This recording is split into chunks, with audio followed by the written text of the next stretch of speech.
Hello বন্ধুরা, দেখো আজকে আমার মেয়ের জন্মদিন।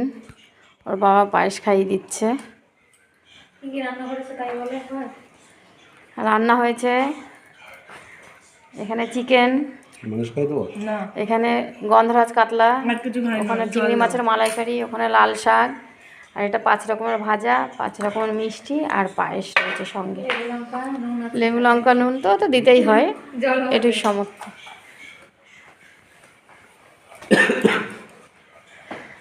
যাও তুমি একটু পায়েস খাই দাও, তুমি একটু পায়েস খাই দাও।